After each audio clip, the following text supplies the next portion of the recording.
Well, indeed, it's another good morning out there, and of course, a cold one within the capital and most parts of Uganda.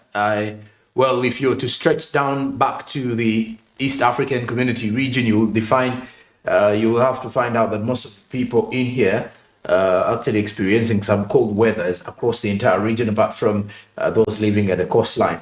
But this has been a rainy, festive season. It has been too cold if you're to look through that. Well, today, on the other hand, the traffic situation clearly shows you that there's some people actually reporting back to work, and only situations that can be related to the COVID and the kind of economy that we're living in can be attributed to the reason as to why people are rushing to get back to their working places to at least start and get some good money out of that. This is what means business. Of course, we do kickstart off the show at 6:30 a.m. with the news recap. And of course, it's such an hour, we head into the business updates. I'm Jerome Paul Sonko, and in here for SMP. But besides the fact that this is your daily Kickstarter, of course, we give you motivations and we inspire you to make some good money, and of which your financial markets knowledge should as well enrich you by utilizing the Zabu platform. Now, Zabu, which is a platform by Alltech East Africa, says do something new, as of course Zabu says my money, my future.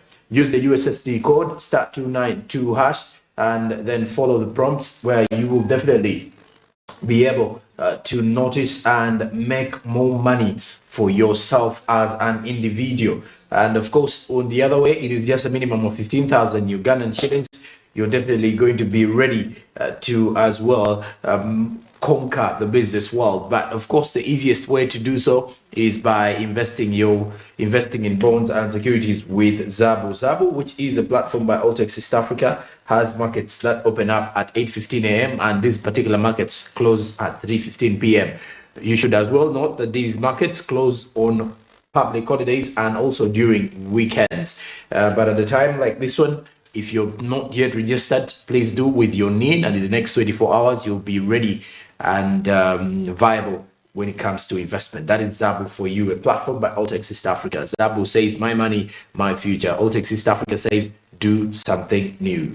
And well, of course, as we start off with our update this morning, our business update takes us to the recovery of small and medium-sized enterprises, because the year is coming to an end, and of course, the new year ahead of us come next week. We are expecting lots of recovery situations. We all think we will be able to at least recover from the shocks that have been brought about by the post-COVID-19 situation, which included the inflationary pressures. Look at the war in Ukraine, the Russian invasion of Ukraine. Now, the SMEs are definitely under that same situation. Some are recovering, some have already quit. Well, on the other hand, what is supposed to be done for them to recover and for them to fit into the business world? We are getting this update from the Uganda Small Scales Association and Small Scale Industries Association, that is UZIA,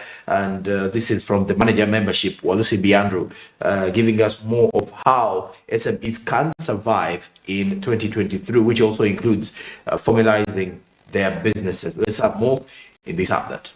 Government is still doing a very big role, and one of them is the policy. Government is playing a big part in developing the policy and implementation of the policy. And these policies are through consultations with us as membership associations, and then the implementation, we also do it together. One of the biggest challenges that we face in this is the implementation bit. The policies are good done by government, but the implementation still has some gaps. And we believe we can do better if we are to have a linkage. Secondly, government finances SMEs through the different channels. They have had money put into Uganda Development Bank, Microfinance Support Center. We have the SME post-COVID funds into the different financial institutions. We have the parish development model. We have the Mioga funds. Government is putting a lot of finances into this. And one of our roles as private sector is to make sure that our people into the SME sector know which kind of finance and where they can be able to benefit from this. Thirdly, government supports procurement from our SMEs. When you look at the PPDA that procures on behalf of government, we support our members to get into that. And you know, government is the biggest buyer. So we are also supporting our members to have the rightful documentation to be able to take part into the procurement processes. You look at skills transfer. Government has put a lot of finance into technical vocational institutions, into the different trainings that are being put on board. And we believe it is a way of transferring skills to our people to improve on their products. So government is still doing that. And we also have government building and having the one-stop centers, but also the industrial parks for our people in terms of production. So we believe we just need structures in place to make sure that our SMEs can be able to get in there, do research, do produce, do a lot of marketing and etc., so that they can be able to benefit. As much as government is building this, but we need it to make it open for all Ugandans to benefit out of this. We have opportunities in terms of marketing, which comes on a bilateral level. And we believe these kind of gestures through for example, the Juakali exhibition, the international exhibitions that happen in different countries, where our SMEs are participating. They are one of the ways in which we are going to promote the Uganda-made products out of this country. What we need to understand is that good business performance hinges around a good macroeconomic management, macroeconomic stability generally, and how we assess macroeconomic stability is by looking at some of these common variables that we track. Things like economic growth, things like inflation. Those are the things that have a bearing on how businesses perform.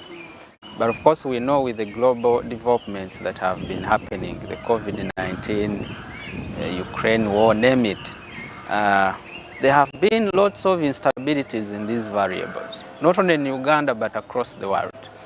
Inflation rates, price movements are going through the roof, economic growth rates have swindled, and the likes. And these will have a bearing, of course, on business performance. Coming to a country like Uganda, where we know that much of our economy is what we call a real economy. A real economy is one where most of the exchanges happen without some sort of monetary reward and the likes. We are heavily subsistent, we are heavily informal. Most of the things we do are in an informal way without contracts or contract arrangements, and so on and so forth. So it gives me an indication that being a real economy, most times these things do not affect us much, since we are saying we are out of the monetary economy and the likes, and that's why most people are saying that Uganda's economy has been resilient against some of these shocks that are coming. But hanging on to that resilience, of course, needs us to graduate from being small scale. We need to graduate from being informal to formal if we are to ever have an economy that is booming and that is creating opportunities for a vast majority of the people. Of course, transitioning from informality also requires a lot of incentives. What incentivizes these small businesses to register and become formal? Of course, the policies we have been having around that is that formalization comes with paying taxes. That's all the whole narrative. Whenever you tell people to formalize, they think you're going to tax them. And they will work on always to ensure that they are also not taxed, so they will not come for registration. So we need to find ways on how we can incentivize businesses to formalize without bringing those fears that we are going to tax them. Probably we first need to bet them, fund them up to a certain level. When they have grown big, and we can now start taxing them. But there must be a clear criteria that should be followed. At what level of output do we say that now this business has reached a taxation bracket? So I think the recovery of these small businesses and the future performance of the economy will greatly depend on how we are going to formalize our businesses, and also how we are going to manage this subsistence sector. How are we going to reduce it to ensure that we get those majority into the monetary economy? Because they will tell you nearly 97% of Ugandan farms are small, they are micro, small, medium enterprises that are employing probably one person. And if you're looking for those that can employ 9 and above people, you find it is probably about 20 or even less percent. Well, the micro, small and medium-sized enterprises are pretty much a time when you realize 2023 should be a year when they are ready to at least position themselves so well into the recovery mode.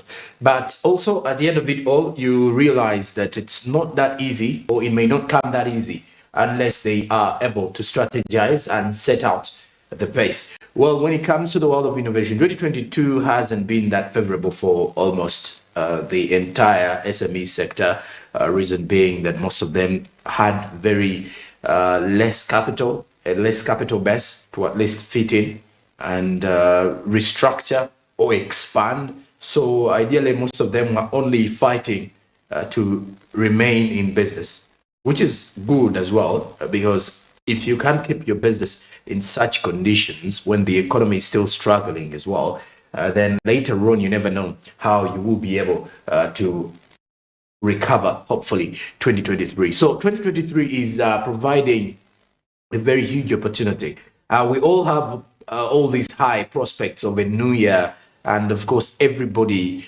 always gets the better of a new year. You never know, but how you position yourself entirely says a lot about it. The government should, on the other hand, as well, be inclusive into this entire development and recovery situation for the small and medium-sized enterprises. If we are to considerably break it down for you in that same manner, so it is something that we can as well think about, and it's something that we will definitely be part of if we ever see businesses recover.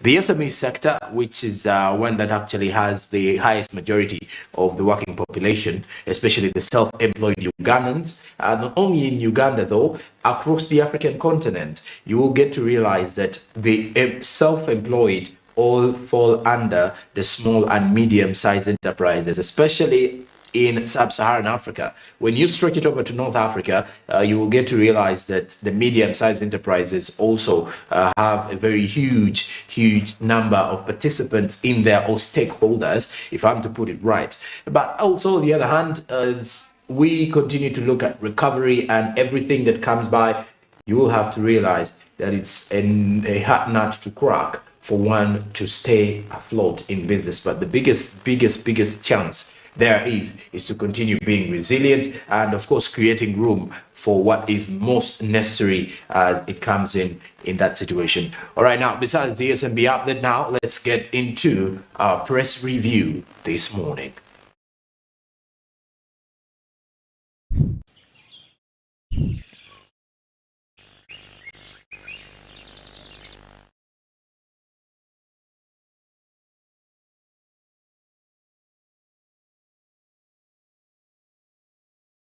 Press review, the Daily Monitor has partly revealed the fact that the future businesses as Africa embraces technology. There's a detailed report regarding that same situation.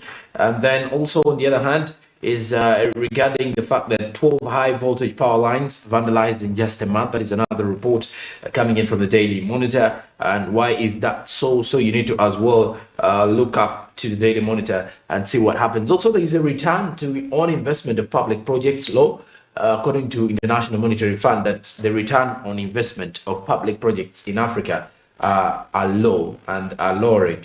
Then Uganda Registration Service Bureau bets on digital services to grow business registration. Well, of course, in the other update that we had regarding small and medium-sized enterprises, you get to realize that the digital transition has forced most of the business owners to at least start moving into the same era of digital services. Now, the URSB also thinks, on the other hand, registration is going to be very easy for people if at all the digital era is embraced amongst the business community, especially the small and medium-sized enterprises is in that regard. Now, also, there is a report warning on negative impact of trade due to increase in immigration barriers. That is a report coming in from the Busia one-stop border, still here with the Daily Monitor. And of course, you can definitely get that as well. Now, as we continue, commodities are increasing slowly as national, as when you look at the fact that SMEs have been asked to focus on adding value to agro